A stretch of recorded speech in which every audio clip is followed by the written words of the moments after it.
Добрый день, коллеги. Всем ли меня слышно? Всем ли меня хорошо видно? Пожалуйста, в чат как-то отреагируйте. Пока не так много подключившихся, я вижу, да?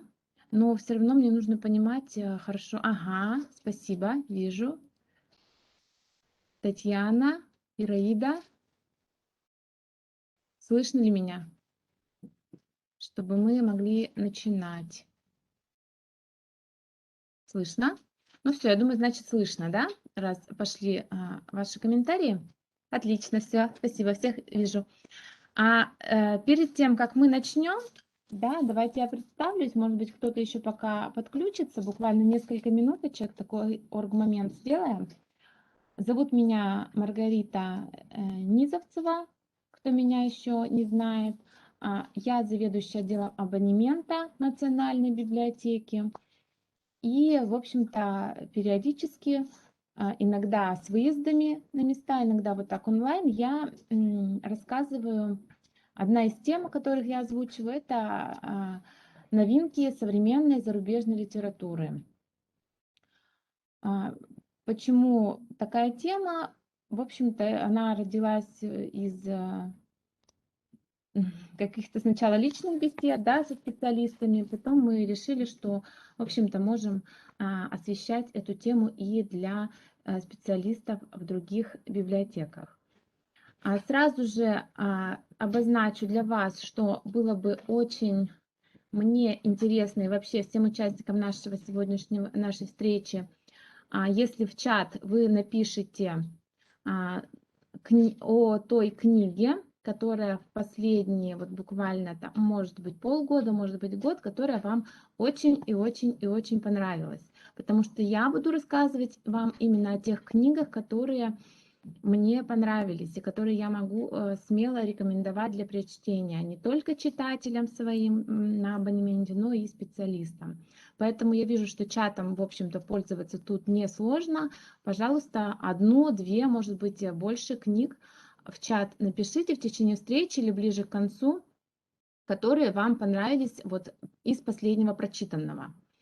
И значит, вообще, если какие-то будут вопросы или замечания, или комментарии по ходу моего сообщения, тоже чатом, пожалуйста, пользуйтесь. Я постараюсь отслеживать оперативно, насколько мне будет видно чат.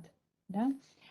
Ну что ж, у нас уже 4 минуты, как началась наша встреча. Я думаю, сразу скажу, что сегодня мы ограничены по времени, во-первых, и, во-вторых, в общем-то, больше 40-50 минут я вас постараюсь не задерживать.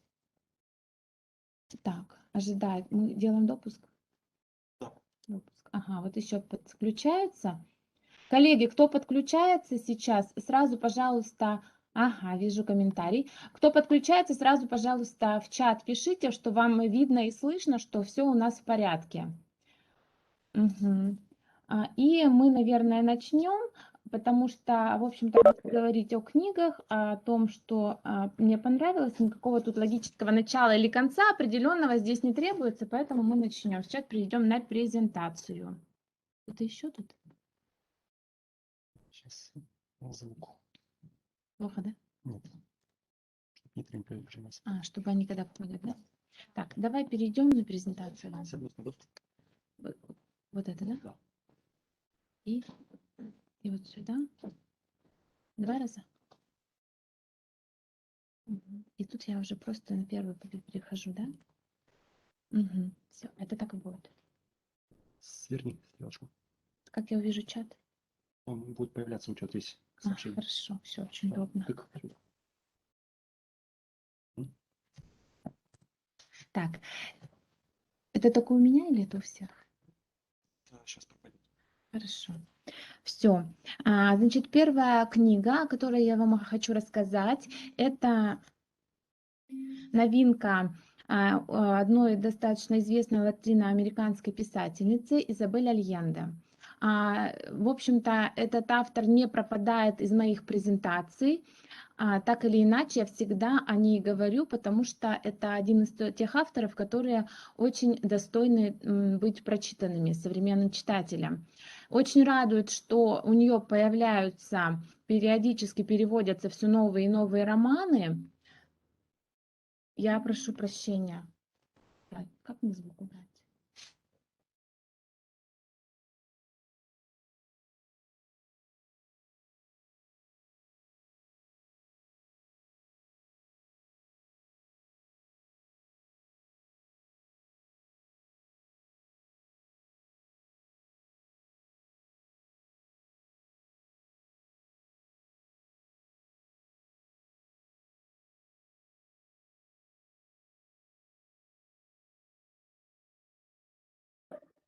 Все,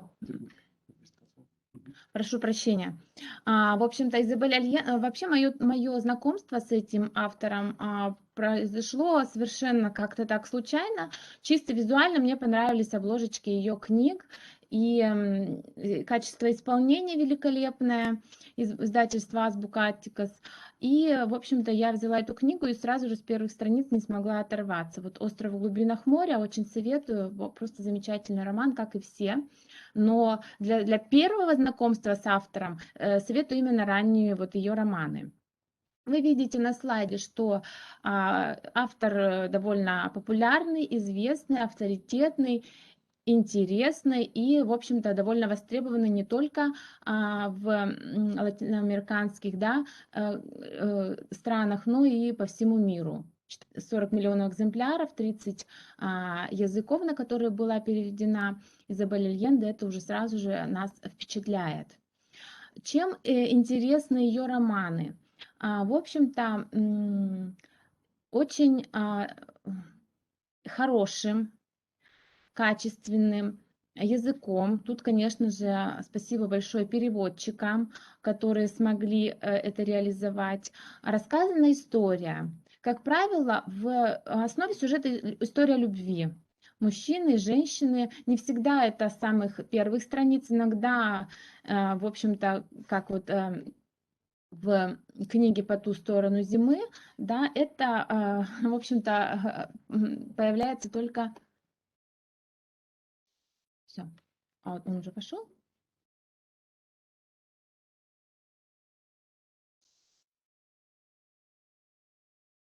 Мне только не очень нравится, конечно.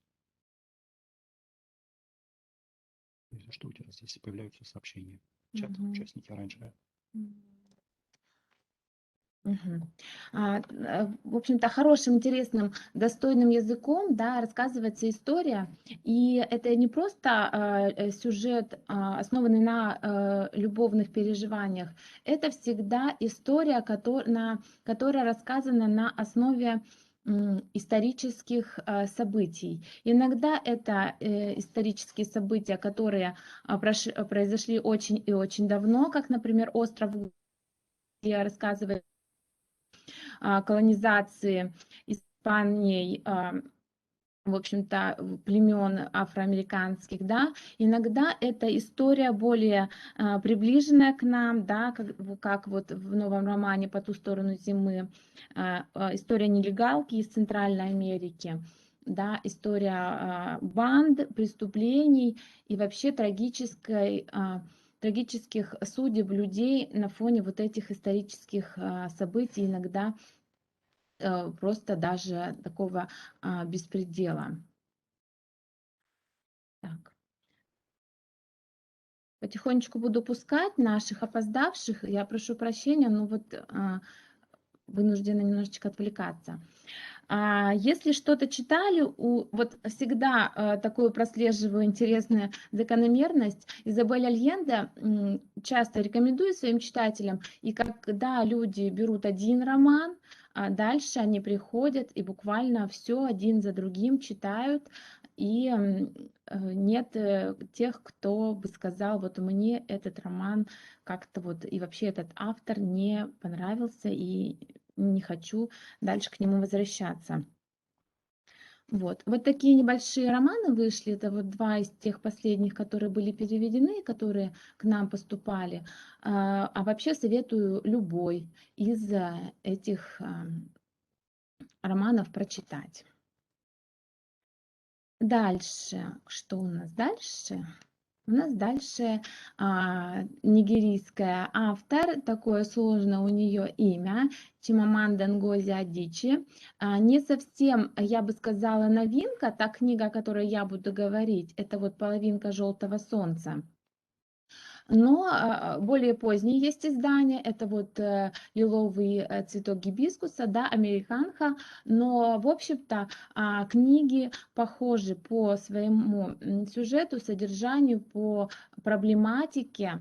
Вы видите, что очень много было литературных наград и номинаций у этой писательницы. Вот роман «Половинка желтого солнца». Не совсем новиночка, но если вы не знакомы, буквально это последнее десятилетие было переведено, поэтому можно сказать, что относительно это, в общем-то, новая книга. Очень тяжелый роман. Роман не для отдыха. Роман, чтобы подумать, проблематичный, местами очень страшный. Роман о гражданской войне между двумя странами. В общем-то, как правило, мы знаем историю своей страны, да, и знаем историю стран более-менее таких развитых и продвинутых, да, которые на слуху, и не знаем стран вот таких немножечко менее небольших, да, но по сути вот эта книга «Половина желтого солнца», она, я бы сказала, одна из тех книг, по которым нужно вообще учить историю. И вот по таким книгам и нужно учить историю, не по учебникам академическим, а именно вот по таким интересным произведениям, которые написаны на основе исторических событий.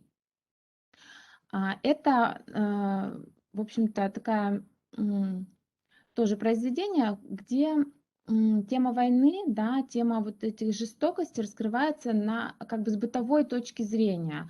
Есть два главных героя. Есть герои такие немножечко относительно второстепенные, но их истории рассказаны, их изменения, да, они показаны в контексте вот той войны страшной, которая происходит в Нигерии. Я бы даже сказала, что вот такой сильно художественности, да, какой-то здесь нет. И тем не менее читается роман на одном дыхании. В общем-то, я читала его уже, наверное, вот в период пандемии, да, получается, уже практически год назад. И, в общем-то, по сюжету уже довольно-таки плохо помню. Ну, отдельные какие-то моменты помню, но запоминается он именно теми деталями в повествовании, да, которые оставляют просто неизгладимое впечатление даже просто на подсознательном уровне. Когда мы говорим, да, детям, что война это плохо, война это жестокость, война это голод, там, трагедия и так далее, да, это слова, которые, в общем-то, мы произносим, да, но, на мой взгляд, вообще вот понимание вот этой сути, да, войны, оно строится именно на таких книгах. Когда ты переживаешь, да, вместе с героем просто его жизнь и понимаешь, что насколько это вообще страшно и неизбежно. И вот такой слоган, да, этой книги: «Мир молчал, когда мы умирали», когда, в общем-то, еще происходит и гражданская война, да, как вот в этом произведении, это еще страшнее. А вообще эту книгу «Половина желтого солнца» связывают еще вот с такой более, я бы сказала, известной, да, книгой «Бегущий за ветром» Халед Хосейни, да, наверное, вот про нее-то многие слышали. Ну вот эту книгу называют «Африканским бегущим за ветром». Есть также экранизация Экранизация довольно удачная, на мой взгляд, поэтому можете, если уж не получится прочитать книгу, то фильм тоже можно посмотреть, он довольно-таки близко к тексту сделан. Еще один автор, о котором не могу не сказать, я пускала все. Это Джон Бойн. Известен он многим больше всего, наверное, по его первым переведенным книгам. Это «Мальчик в полосатой пижаме», да, которая тоже была экранизирована, «Мальчик на вершине горы». Ну и в последнее время стали выходить все новые и новые его книги, довольно объемные романы. Это вот роман «Абсолютист», роман «Лестница в небо» и роман «Дни одиночества». Не вошла в систему. Вот, да? Даже двое уже. Мгм. Так. Роман «Дни одиночества». Один из тех, которые мне очень понравились уже после «Мальчиков», вот, вот этих вот, да, двух небольших романов. «Дни одиночества» роман был даже включен в короткий список премии «Ясная поляна». Вообще, это одна из тех литературных премий, на которые я вам советую обращать внимание. Как правило, очень достойные произведения туда входят, и произведения, которые не просто какой-то прорыв, да, в литературе показывают там с точки зрения их содержания, либо с точки зрения формы, да, а именно романы и те, которые будут интересны широкому кругу читателей и, в общем-то, не оставят вас равнодушными точно. Это премия «Ясная поляна». Вручается она и за русские романы, и за переводную литературу. Так вот, роман «История одиночества», он был включен именно в список, короткий список по переводным изданиям. Известность принес автору «Мальчик в полосатой пижаме». В общем-то, тут об этом уже романе, наверное, все знают. На сегодняшний день вот прочитана мною одна из новиночек автора «Лестница в небо». Очень-очень-очень противоречивое такое произведение. Начнем с того, что вы видите значок 18+, да, начнем с того, что среди главных героев, в общем-то, повествование ведется, вот 3 части, повествование ведется от 3 разных повествователей, каждый рассказывает свою историю, свое видение, да, ситуации, и 2 из частей рассказаны от лица мужчин геев. И, в общем-то, один из главных героев тоже такой неоднозначный. Начнем с того, что я, в общем-то, с этой книгой такая связана очень интересная история. Я, так как Джона Бойна я уважаю, очень он мне нравится. «История одиночества» вообще очень меня впечатлил этот роман. И вот пришла новинка, я взяла ее себе, у меня руки не сразу до нее дошли, и я дала почитать своей маме. И когда она потом делится со мной всегда впечатлениями, да, и когда она мне сказала: ты знаешь, Рита, вот такой роман, как бы не знаю даже, что про него тебе сказать. Вот. Оказалось, что ее немножечко вот это вот смутило именно неоднозначность героев, но роман затрагивает очень такую проблему, и очень он говорит о ней откровенно. Никаких там, конечно, таких сцен, в общем-то, нет у Джона Бойна, там все предельно прилично, но очень такая тема затрагивается, которая на сегодняшний день так или иначе проскальзывает, но не всех, наверное, она касается очень близко. Это путь к славе по головам других людей. Да? И вот главный герой, он стремится стать писателем. У него есть определенный талант какой-то, да? У него есть какие-то способности. Но в общем и целом создается впечатление, что он такая некая посредственность, да, вот как таких людей называют. Однако он у него получается достигнуть тех высот, о которых он мечтает, но каким образом это происходит? Просто читаешь и понимаешь, что ты не хочешь, чтобы вот это вот произошло, ты не хочешь, чтобы следующий шаг его был таким, но он именно такой. И есть средняя часть написана от лица женщины, в общем-то, жены этого главного героя. И там вообще происходит такая, она, во-первых, в общем-то, по сути, да, ближе стала мне как читателю, потому что, ну, понятно, что наш какой-то опыт там, да, личный всегда накладывается, да, на наше восприятие. Но именно та ситуация, которая случается в ее жизни, да, вот с этим главным героем, да, что там происходит, это просто такой шок повергает, что ты просто, ну, не веришь, что это может быть, но вот автор делает так, что это случается.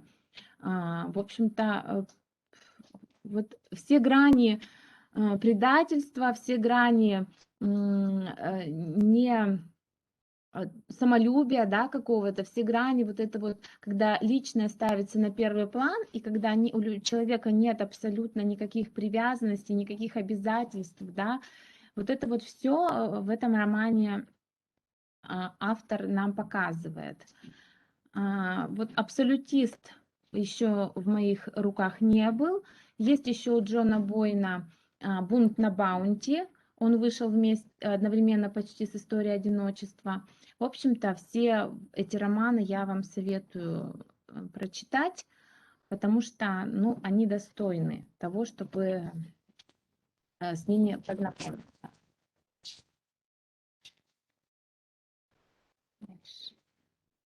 Мгм. Дальше тоже книга неоднозначная. Вообще у нас сегодня будет практически все 18+, наверное. Это книга Мишеля Файбера «Багровый лепесток и белый». Начнем с того, что до сих пор, да, я не совсем поняла, почему книга так называется. То есть отдельные какие-то соображения у меня есть, да, почему именно такое название, оно сложное, оно длинное, оно такое не совсем понятное, да, почему этот роман вот Файбер именно так назвал.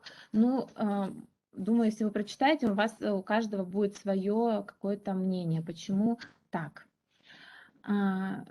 Это, в общем-то, такой писатель, у которого вышло всего несколько книг, да, славу ему принес именно роман вот «Багровый лепесток и белый». В общем-то, в аннотации, что мы видим, да, это не сентиментальная история 19-летней проститутки по имени Конфетка. События разворачиваются в викторианском Лондоне. И вот когда ты читаешь эту аннотацию, вообще иногда очень удивляюсь, да, тем аннотациям, которые у нас в книгах печатают, потому что, во-первых, насколько они не передают, как правило, не передают содержание, да, насколько они, как правило, не не сподвигают нас на то, чтобы прочитать книгу, я просто удивляюсь очень часто. Ну, я, с одной стороны, понимаю, что вот в кратеньком таком объеме очень сложно, да, передать, но, с другой стороны, это же люди-специалисты оформляют, да, книги, делают аннотации, там вступительные статьи какие-то, и иногда это просто удивительно. И вот прочитав аннотацию, ты вот как-то думаешь, ну что-то может быть такого, да, ну тут все однозначно, понятно, ну какая-то история, ее трагическая судьба и так далее. Так вот, вот этот роман, да, и «Багровый лепесток и белый», сразу скажу, что он очень объемный. Где-то страниц 600 мелким шрифтом. То есть вот такой, такой роман диккенского масштаба, да, когда произведение, в общем-то, оно передает несколько десятилетий, да, кажется. Но на самом деле вот там буквально, наверное, год, может быть, чуть-чуть больше проходит, да, от начала книги и до ее завершения. И, в общем-то, удивляешься, как это вообще может быть так. Тоже роман большой не только по объему, да, страниц, он многогеройный. И герои, даже те, которые, в общем-то, по сути, как будто кажется, что они не являются главными героями произведения, но каждый из них, ему уделяется очень много времени и очень много внимания авторам. И каждый из них, он, в общем-то, вместе они рисуют такую картину викторианской Англии, да, 19 века, картину живой жизни, повествование о людях, о предрассудках, о запретах, о обычаях. И во многом тоже раскрывает, в общем-то, суть эпохи, да, и суть времени. Эту книгу тоже я читала уже вот в период, получается, пандемии, да. На сегодняшний день могу сказать, что по сюжету есть девушка, да, конфетка, которая, в общем-то, торгует своим телом. Есть мужчина, такой сначала немножечко неудачливый бизнесмен, который получил бизнес по наследству, им не интересуется. У него есть жена, а, которая потихоньку в процессе чтения, да, вот очень такой небольшой короткий период, она сходит с ума. Есть у них дочь, о которой дочь есть, она живет с ними, да, с Уильямом, вот этим предпринимателем. Но о ней мы узнаем вообще где-то уже, прочитав больше 50% книги. То есть ребенок есть, но его по сути нет. И насколько несчастлив этот ребенок, которого игнорируют, воспитание которого свалили на вообще чужих приходящих, да, людей, гувернанток. Насколько вообще вот это вот отношение к детям, да, и не хочется думать, что это было не во всех семьях, да, той страны и того периода. Просто вот очень хочется в это верить, потому что ребенок глубоко несчастлив.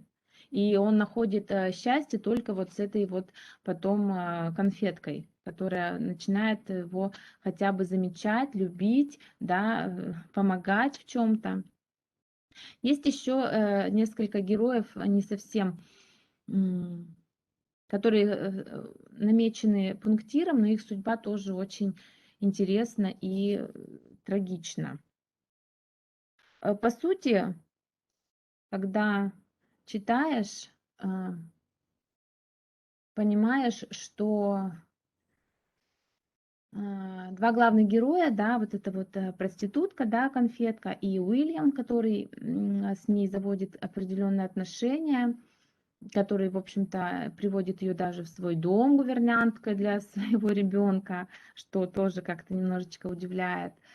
То есть социальный статус их понятен, да, насколько выше социальный статус Уильяма и насколько вообще, да, где находится эта конфетка. Но с точки зрения человеческих качеств, с точки зрения вообще, как им импонирует, да, читатель, тут однозначно совершенно полярное их расположение. То есть все наше уважение, как это неудивительно, наша любовь, наши переживания, наши все стремления, чтобы было все хорошо, именно направлены на вот эту вот конфетку, а не на Уильяма или на кого-то еще, да, из их окружения. Концовка очень необычная, и концовка очень, ну, она отчасти открытая, то есть открытый финал, и он, то есть ты читаешь, да, на одном дыхании, и потом, заканчивая чтение, ты еще остаешься под впечатлением, потому что ты начинаешь переживать, что же дальше с героями случилось, все ли у них благополучно и так далее. Вообще очень советую эту книгу прочитать. Несмотря на то, что тоже стоит 18+, вы видите, есть определенные такие подробности, которые, однако, вообще не отвращают от чтения. То есть вот это вообще, я считаю, такое мастерство и автора, и переводчика суметь передать вот такую, ну, такую информацию, да, такие события настолько мастерские, что, в общем-то, меня как читателя абсолютно нигде не оскорбило, не задело. И я даже читала и думала, ну, правда, ну вот все уже, ну, как бы много чего описано, но как-то вообще, вот ты прочитал, ты, в общем-то, практически пережил, да, вот всю эту ситуацию, но как тебя это не оскорбило и не задело, и, в общем-то, очень интересный, в общем, роман, советую прочитать. А, И тоже, кстати, есть экранизация, есть сериал, я пробовала даже его скачать, но вот что-то у меня не получилось почему-то. Сейчас вот, когда готовилась к обзору, вспомнила, что у меня был в планах, да, сериал посмотреть. Очень хочу, в общем, еще вернуться к этому произведению, хотя бы как к сериалу. Дальше автор, о котором я вам расскажу, это Фредерик Бакман, известный многим по роману «Вторая жизнь Уве». Пользуюсь очень часто я сайтом LiveLib, да, наверное, уже многие очень о нем знают. Так вот, в рейтинге «Современная проза» роман «Медвежий угол», новый роман, да, один из новых переведенных романов, ну, сейчас уже «Тревожные люди» вышли, но пока в руки не попало. Вот он на 11 месте.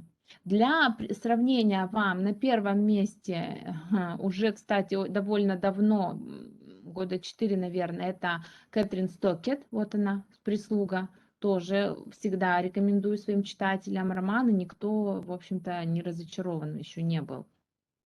На втором месте у Фредерика Ж. Бакмана «Вторая жизнь Уве» в этом рейтинге. На третьем месте там, по-моему, «Книжный вор». Да, не стала о нем говорить, потому что, ну, такая уже совсем уж не новинка, да.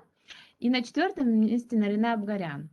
Что там дальше еще есть, да, можете посмотреть, если формируете какой-то себе список чтения, да, на ближайшее время, либо формируете заказы в фонд, да, что взять в фонд. Вот на LiveLib вот этот вот рейтинг «Современная проза», в него можно попасть из книг, да, вот он там будет ссылочкой. Вообще советую очень посмотреть. Если чего-то у вас нет, вот, пожалуйста, очень интересные книги, они все здесь очень достойные. И вот Фредерик Бакман в романе «Медвежий угол», он, в общем-то, неизменен, так же, как и во «Второй жизни Уве».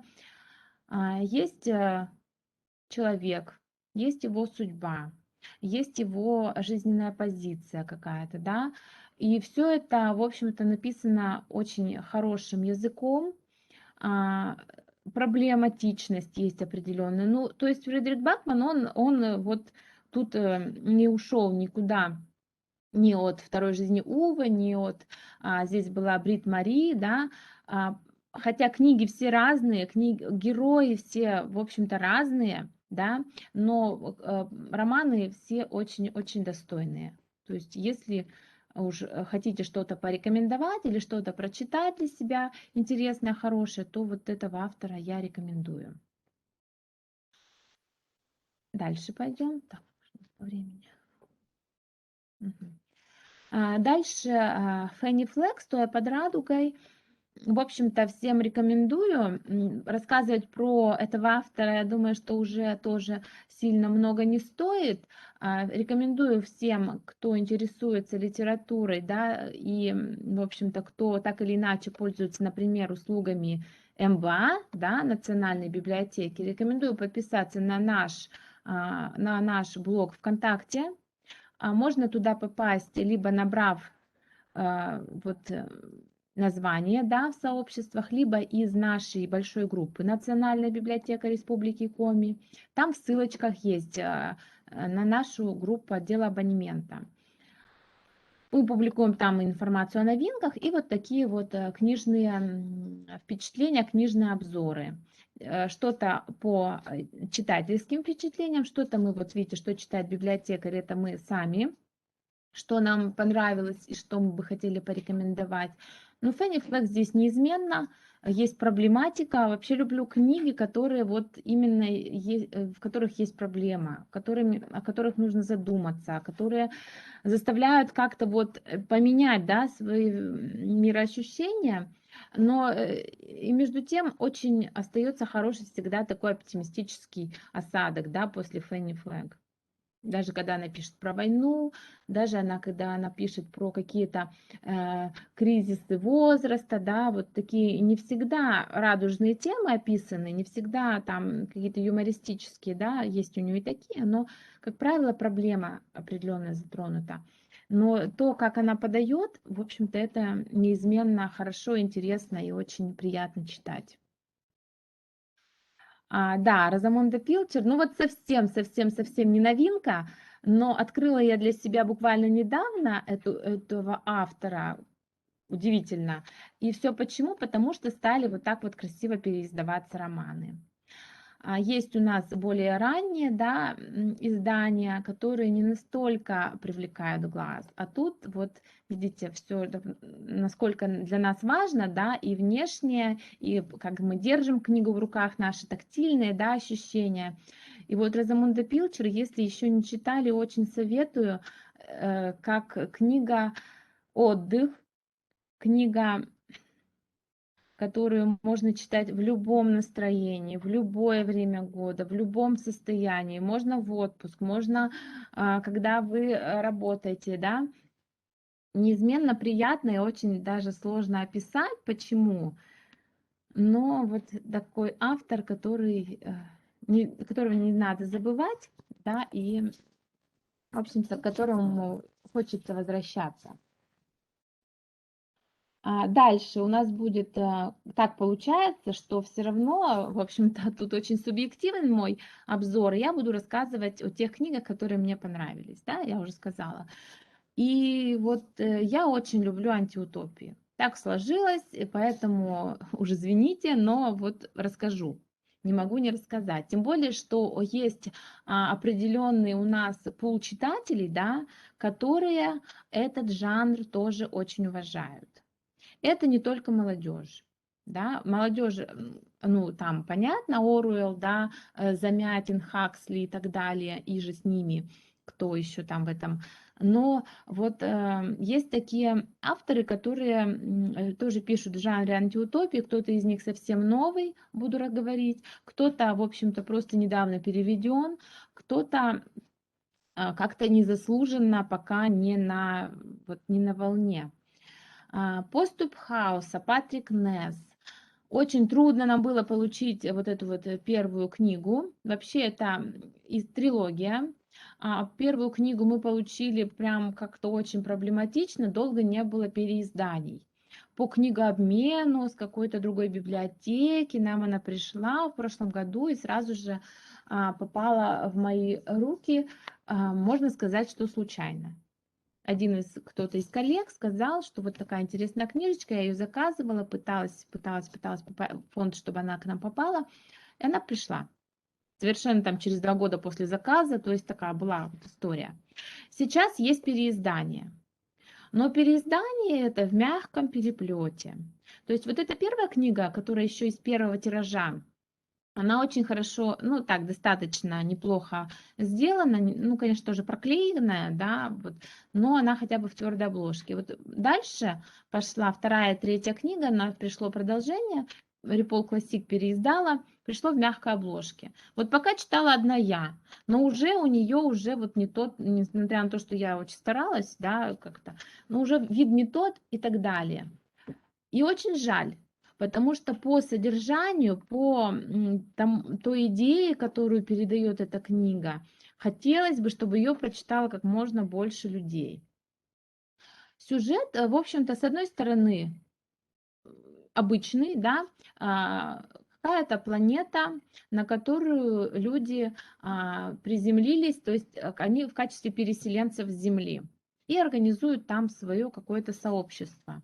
С одной стороны, вот такая вот не сильно оригинальный сюжет, да, но что дальше там происходит, да, даже вот не хочу рассказывать по сюжету, единственное, что такое вот необычное что можно сказать, что люди, что на этой планете люди заражаются каким-то таким вирусом, и их мысли становятся слышны другим людям. Но этому вирусу подвержены только мужчины. А женщины на этой планете вообще исчезли. Куда они делись, да? Это повествование вообще ведется от лица подростка. Сколько ему лет, трудно определить, но где-то 14-15, вот так вот, да? А точно, ну, то есть у них там немножечко другой подсчет совершеннолетия и так далее, да?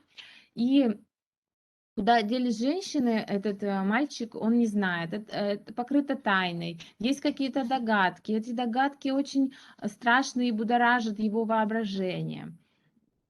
И, в общем-то, дальше идет развитие сюжета в ту сторону, что этот ребенок, он оказывается отчасти необычным, но его необычность не в каких-то там суперспособностях, да, или в чем-то вот таком подобном. Просто это прирожденный лидер. В общем-то, пересказывать по сюжету, если буду, да, думаю, что я вас не впечатлю. Но очень советую прочитать, даже если вы не сильно большие поклонники, да, жанра антиутопия. И несмотря на то, что, видите, у меня даже здесь написано, да, что, в общем-то, эта книга получала премии именно за детское фэнтези, да, детская литература, литература для молодежи. Вот вообще не ощутила я того, что это какая-то подростковая, да, литература, читается очень-очень интересно. Я бы даже сравнила, наверное, с чем? Я бы сравнила с «Сойкой-пересмешницей», да, у Коллинз, да, не помню, вот «Вспыхнет пламя», «Сойка-пересмешница», вот это вот, да, тоже тетралогия, по-моему, да, 4 там книги. Очень бы вот прям поставила, ну, мне и та понравилась, поэтому вот я и ту рекомендовала в свое время. Сейчас уже она после выхода фильма, вообще ее рекомендовать уже становится трудно, потому что фильм смотрели многие. Так и вот на уровне «Сойки-пересмешницы» я бы вот «Поступ Хауса» Патрика Несса очень рекомендовала. Есть у него еще книга «Голос монстра», как раз-таки экранизированная, буквально года 2-3 назад, наверное, да, фильм был. И вот, в общем-то, вот «Голос монстра» сейчас в плане моего чтения. То есть, что будет дальше, буду читать, прям вот уже знаю. Сейчас дочитываю вторую книгу «Поступ Хауса». Дальше, Маргарет Этвуд. В одном из прошлых обзоров говорила я о книге «Рассказ служанки». Это опять же антиутопия, да, это опять же экранизированное произведение. Ну вот в прошлом году мы получили книгу «Заветы», которая, в общем-то, по сути является отчасти предыстория, там рассказывается всей этой ситуации со служанкой, и отчасти это уже продолжение, потому что действие происходит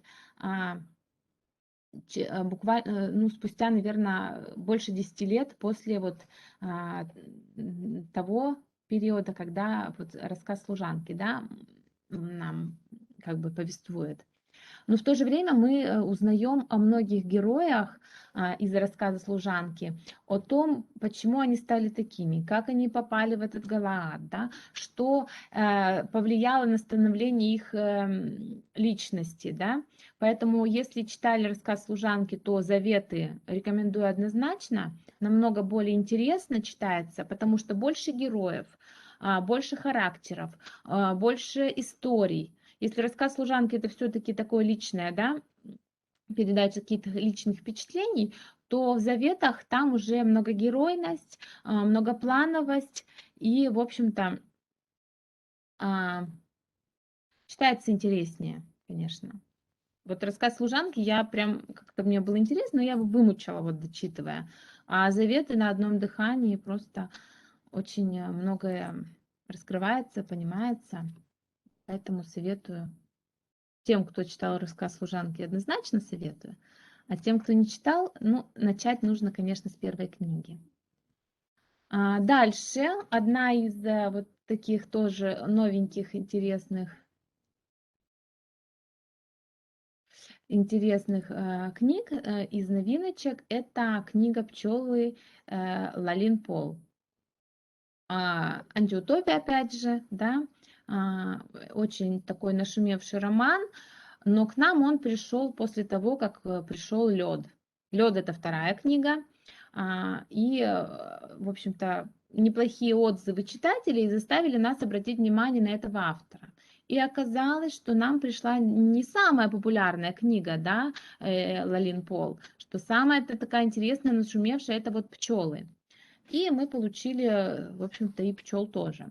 Тоже видите, что она популярна не только у нас.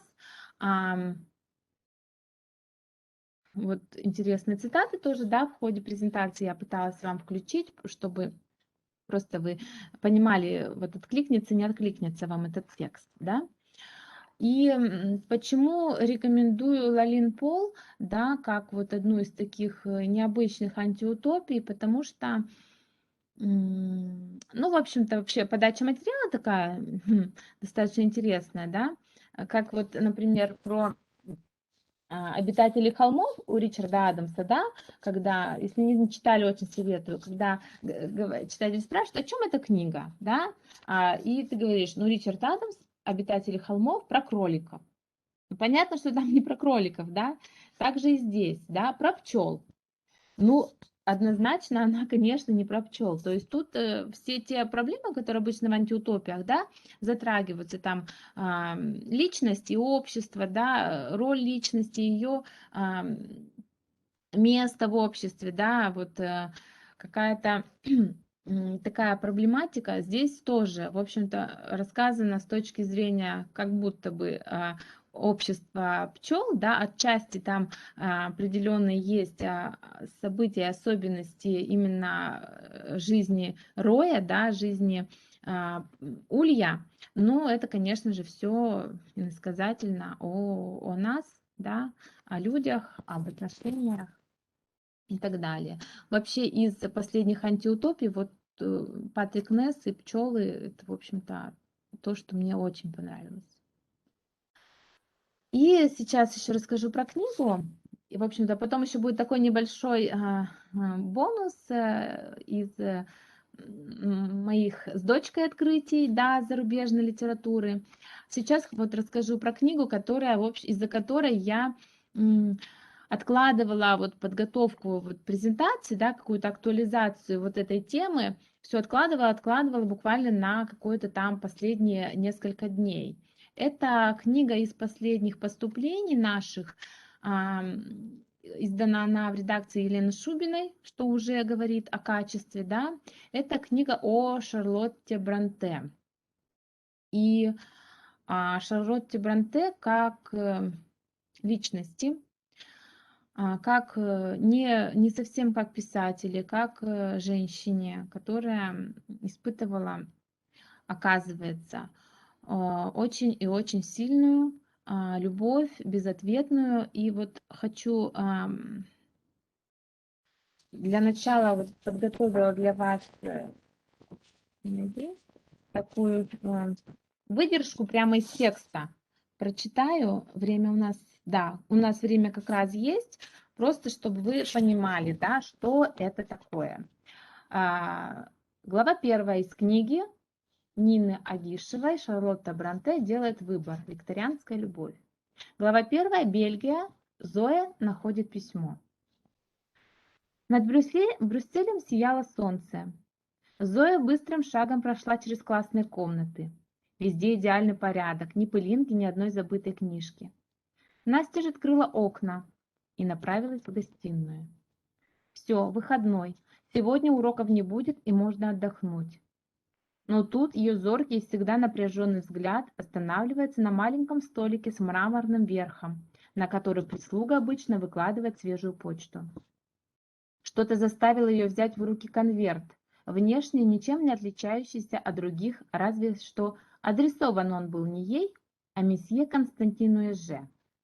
В этом не было ничего необычного. На адрес пансионата ему писали и бывшие ученики, и старые друзья, жившие теперь в разных городах Европы. Но на штампеле стояло два слова: Брэдфорд, Йоркшир. И даже ее познаний в географии хватило, чтобы понять: письмо пришло из Англии. Зоя посмотрела по сторонам. В гостиной она была одна и решительно вскрыла конверт. Конечно, это ее почерк, бисерный, каллиграфический. И, конечно, это жалкий любовный лепет, который эта сумасшедшая англичанка пытается спрятать под ничего не значащими сообщениями о своей провинциальной жизни и витиеватыми французскими фразами. Спасибо еще, что пишет по-французски, иначе бы Зоя просто ничего не поняла. Она внимательно читала, и письмо дрожало в ее руках. Что за бред, что за странная пунктуация? Разве этому учат на уроках литературы? Да, это было любовное признание, адресованное ее мужу и отцу ее 5 детей. Чего-то подобного она и ожидала, когда 1,5 месяца назад сама взяла эту гордячку-англичанку. Зоя чувствовала страшную тревогу, и у нее сжималось сердце от какого-то горького предчувствия. Она разорвала письмо и бросила в деревянную корзину для мусора. В солнечный февральский день 1844 года, который обещал стать днем отдыха и семейных радостей, для мадам Зои же был безнадежно испорчен. Ну, как вы поняли, да, речь идет о письме, которое сама Шарлотта Бронте написала замужнему мужчине, владельцу пансионата. Ну, можно там подождать немножко, пока я заканчиваю. И сейчас хочу включить для вас фрагмент. Вот нашла в интернете, или мы не будем его включать. Мы попробуем его включить, где сама автор, да, Нина Агишева, рассказывает об этой книге. В целом она рассказывает о том периоде, да, небольшом периоде, который был не изучен ранее биографами Шарлотты Бронте. Период ее обучения во Франции, в пансионате Зои и Константина Эже. Сохранилось всего несколько писем и документальных свидетельств о том периоде жизни. И вот книга, она, хотя у нас зашифровали ее, например, 83-й раздел, я считаю, что это чисто художественное произведение, которое просто настолько хорошо, интересно и достойно рассказывает вот об этом авторе, да, тем более, что, ну, я не знаю, мало кто не читал, да, романов Шарлотты Бронте. И узнать об авторе вот с этой стороны, как о человеке, да, не просто как о выдающейся личности, да, своего времени, а как о живом человеке, переживающем, да, и страдающем, я думаю, что очень интересно. Ну, времени нет, я вам советую найти по тексту автор и заглавие, вы, в общем-то, в интернете найдете на ютубе вот это вот видео, не буду уже, да, сейчас переключаться туда-сюда. И книга очень достойная, интересная, и думаю, что она понравится любителям хорошей литературы. Ну и вот такой небольшой бонус. Просто всегда добавляю что-то. Это буквально, можно сказать, рубрика вот моей дочери. Одно из открытий наших буквально вот прошлого года — это Анна Вольц. Книги детские. Одна из книг, вот «100 часов ночи», это уже даже больше подростковая. Мы начали свое знакомство с Аляски. Просто вот я вам скажу, что это что-то необыкновенное, это что-то очень, вот если говорить о качественной литературе для детей, конечно, довольно дорогие книги, но вот сейчас в Маршака библиотеку стали заказывать, можно там попробовать взять, да, и либо на сайте издательств можно попробовать подешевле заказать. Очень советую, если дети читающие, если вы хотите, чтобы они читали качественную, интересную, проблематичную и очень доступную литературу по Ну, то есть, если исходить от проблемы, да, и каким языком это изложено, и без нравоучений и так далее, то вот Анна Вольц из зарубежной литературы это просто какое-то открытие для меня было неимоверное и, в общем-то, из того, что достойно быть даже в библиотеке своей личной. Ну, я закончила. Сейчас мы перейдем в чат. Я хотела бы очень-очень-очень посмотреть, что... это вот как раз ссылочка, да? Ага, в чате у нас любезный Иван ссылочку вам отправил. Советую посмотреть тоже, да, так для своего общего развития и чтобы понимать, о чем книга. А как мне чат развернуть? В общем-то, я закончила. Сейчас хочу посмотреть, кто что посоветовал из недавно прочитанного. Тут могу, да? Мгм. Ну, спасибо большое, Татьяна. Макмахан «Люди зимы». Да, да.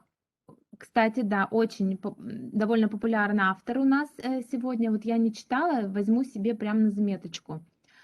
Кто не знает, я просила вас, участников, кто попозже чуть зашел, написать в чат книгу, которая вам последняя, вот из последнего, что вам понравилось, чтобы у нас был не такой прям мой монолог, да, а чтобы поделиться впечатлением, раз уж мы встречаемся в онлайне, а не лично, да, чтобы у нас был какой-то такой интересный отклик. В общем-то, я закончила. Если какие-то есть вопросы, тоже еще у нас есть 3 минуты, это вот наше прям с вами время, потому что в 4 часа у нас начинается здесь встреча. Если какие-то есть вопросы, какие-то пожелания, замечания, я прям хочу, чтобы вы написали в чат, отреагировали. И если что-то читали из того, о чем я говорила, тоже расскажите вот свое мнение. У нас достаточно много участников, 10, да? Кто-то еще нас посмотрит потом на сайте. Татьяна, спасибо, пожалуйста. В общем-то, если подключитесь еще к нашему ВК, да, отдел абонемента, тоже там много чего интересного, полезного всегда есть. И сейчас вообще нет недостатка, я считаю, в информации, да, в каналах получения информации. Другое дело. Ага, Джон Грин, «Бумажные города». Ну вот Джон Грин, за ним неизменно протарена дорожка наших читателей. Да, «Бумажные города». Я читала у него «Виноваты звезды» в свое время. Тоже прям не могла попасть на эту книгу, чтобы она в фонде была свободна, «Виноваты звезды». Сейчас у нас уже несколько экземпляров. Ну, я бы сказала, для молодежи больше, но интересная проблема там есть всегда какая-то. Ну, что мы с вами? Ну, давайте заканчивать тогда, да? Раз. Спасибо вот большое тем, кто сегодня со мной общался, не просто слушал, да, отдельное спасибо, потому что это, ну, все-таки это вдохновляет на дальнейшие какие-то, да, встречи. Тем, кто Лавряшина. Вот да, вот Dog Hunter, вот я прям не смогла читать. Прям вот не смогла. Начинала, не могу. Это такое произведение очень тяжело. Не знаю, вот если осилили, да, если смогли, я думаю, что очень оно, конечно, такие книги, хорошо, что они есть, что их надо читать, но тяжело. А так вот, да, интересно. Ну что ж, давайте прощаться. Да, мы будем отключаться. Как-то я это сама сделаю. Если что, в общем-то, я на связи всегда.